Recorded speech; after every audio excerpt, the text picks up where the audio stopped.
आपण पाहताय चांगलं न्यूज। दुसरा एक महत्वाचा विषय आहे की आमदार निधीचा प्रस्ताव किंवा आमदार निधी आलेला नगरपालिका वापरत नाही, असं काही ठिकाणी आरोप केले। तुम्हाला आमदारांचे पैसे वापरायचे नाहीत का? तर एक गोष्ट आमची भूमिका आहे, म्हणजे स्पष्ट भूमिका आहे की कराड नगरपालिकेच्या विकासामध्ये जे कोण मदत करतील, जे कोण या विकासाचं काम आणण्यासाठी सहकार्य करते, त्या सर्वांचं कराड नगरपालिका स्वागत करते। आमचा उद्देश हा नेहमी संकुचित कधीच नव्हता। त्याच्या अगोदरही जे कामं आली त्या कामांना ठराव देण्याचं, त्या कामांना जे सहकार्य करण्याची भूमिका आहे त्यांची नेहमीच राहिलेली आहे। आणि याच्या अगोदरच आमदार साहेबांचं आम्ही अभिनंदन करतो, कराडाच्या विकासाचं निधी आणलं।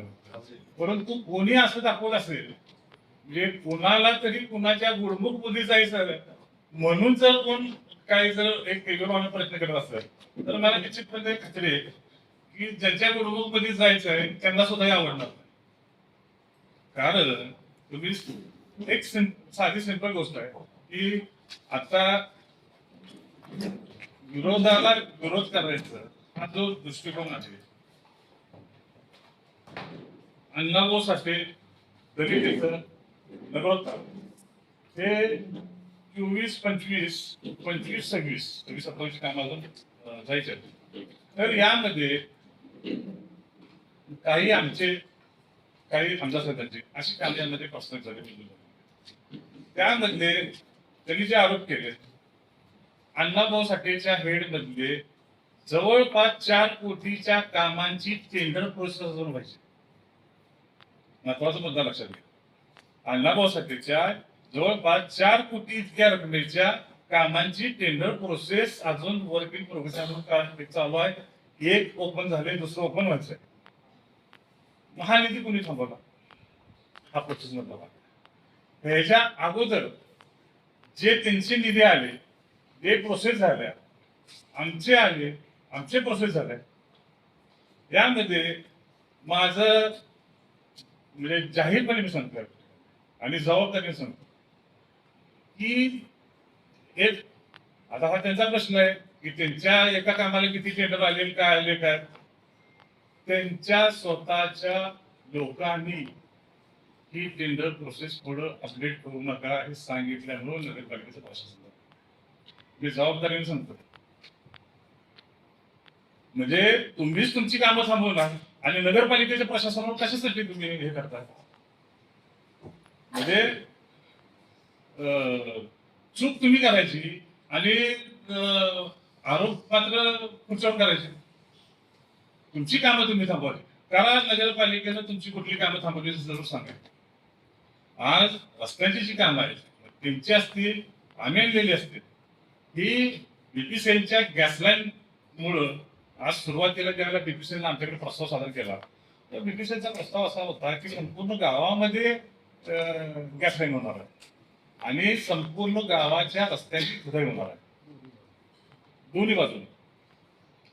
आज हे जी 23-24 जवळपास एक 17-18 कोटी रुपयाची रस्त्यांची कामं आमची झालेली आहेत। आज ही कामं होत असताना चांगले केलेले कॉन्क्रिटीकरणाचे रस्ते, चांगले केलेले डांबरी रस्ते हे खुदाई होणार। त्याची फार मोठी आम्हाला सुद्धा खंत आहे, जनतेचा पैसा आहे। आता 2 वर्ष झाले रस्ते करून, पण केंद्रीय धोरण नसल्यामुळं बीपीसीएलचं त्याला पर्याय नाही। पण त्यावेळेला जनरल मीटिंगमध्ये सर्वानुमते ठरलं की जोपर्यंत गॅसलाईनचं काम होत नाही तोपर्यंत रस्त्यांची काम करायची, हे सर्वानुमते ठरलं। आणि हे ठरलं असताना पुन्हा एकदा ह्यांना जाग कधी आली? सर्वसाधारण एक प्रोटोकॉल असा आहे शासनाचा की 7 जूनला मृग नक्षत्र चालू होतं आणि मृग चालू झाला की डांबरीकरणाची कामे, रस्त्यांची कामे बंद करावी, करू नये, असे एक प्रोटोकॉल आहे। आणि हे जुलै महिन्यात जागे झाले की आमचे रस्ते झाले नाही। नगरपालिकेचा बॉडी अस्तित्वात येऊन 7 ते 8 महिने झाले, आपण काय करू? हा माझा प्रश्न आहे। प्रत्येकानं आपापल्या कामाला फरक दिला पाहिजे। आज आम्ही आमच्या कामाला फॉलोअप देतो, आमचे सर्व सन्माननीय सदस्य प्रत्येकाच्या आपापल्या कामाला फॉलोअप देतात. मग तुम्ही 7 ते 8 महिने काय केलं? मग त्यावेळेला जर तुम्हाला आढळवायची भूमिका होती, स्पष्ट मी जबाबदारी सांगतो, कुणीही कुणाचं काम थांबवलेलं नाही. कराड नगरपालिकेची ती परंपरा नाही. याचं अत्यंत उदाहरण सांगतो. कालची झालेली जनरल मीटिंग, माझ्याकडे त्याचे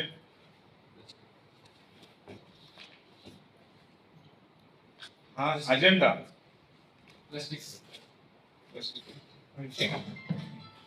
हा अजेंडा सर्वप्रथम हे त्यांचे ह्याच्यावरचे 111 आणि अजेंड्यावरचे 3 असे 114च्या आसपास विषय आम्ही एकमतानं मंजूर केल्या. हे भारतीय जनता पार्टीच्या सदस्यांचे कालच्या मीटिंग मध्ये मंजूर केलेले विषय. आमचं राजकारण जर असं असतं तर तुमचे विषय अजेंड्यावर आले असते का? हे कालच्या मीटिंगचे विषय जर 28 तारखेचे झालेल्या त्यांचे 111 आणि अजेंड्यावरचे 2-3 विषय असे विषय आम्ही स्वतःहून मोठ्या मनानं मंजूर केले. आमच्याही सदस्यांचे 10 विषय घेतले होते आम्ही. म्हणजे जेवढे सत्ताधारी सदस्यांचे विषय घेतले तेवढे विरोधी पार्टीच्या सदस्यांचे विषय घेतले. म्हणजे हे का सांगत नाही तुम्ही? त्याबरोबर बहुमत आमचं आहे. मागासवर्गीय समिती गठीत केली, त्यामध्ये वृक्ष प्राधिकरण समिती गठीत केली, त्यामध्ये बाळ संरक्षण समिती गठीत केली, त्यामध्ये जैवविविधतेची समिती गठीत केली, त्यामध्ये आमची मेजॉरिटी आहे. आम्हाला बहुमतानं आम्ही त्यामध्ये सगळे सदस्य आमचे जातात, सगळे सदस्य जातात. तरी सुद्धा कामकाजामध्ये विरोधकांनाही समाविष्ट केलं ही आमची लोकसभा असावा म्हणून या ठिकाणी मागासवर्गीय समितीमध्ये 3 सदस्य त्यांचे घेतले. आज वृक्ष बाळ संरक्षण समितीमध्ये 4 प्रभागामध्ये 4 महिला सदस्य अध्यक्ष केले. वृक्ष प्राधिकरण मध्ये 2 सदस्य त्यांचे घेतले.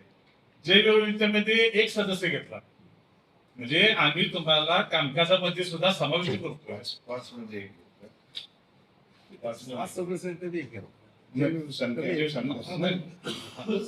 1 सदस्य घेतला. म्हणजे तुमची 113 ते 114 कामं तुमची मंजूर केली मीटिंग मध्ये. तुम्हाला विविध समित्यामध्ये समाविष्ट करून घेतलं. तरी तुम्ही अशी भूमिका जर ठेवत असला तर काय भूमिका? तुम्हीच तुमची कामं थांबवायची आणि सत्ताधाऱ्यांच्यावर बेफाम आरोप करायचा, पालिकांच्या प्रशासनावर आरोप करायचा की तुम्ही आमची कामं थांबवता. तर निश्चितपणे हे चूक आहे. हे आपल्या निदर्शनास येणं हे गरजेचं होतं. कारण त्या कराड नगरपालिकेला एक वेगळी परंपरा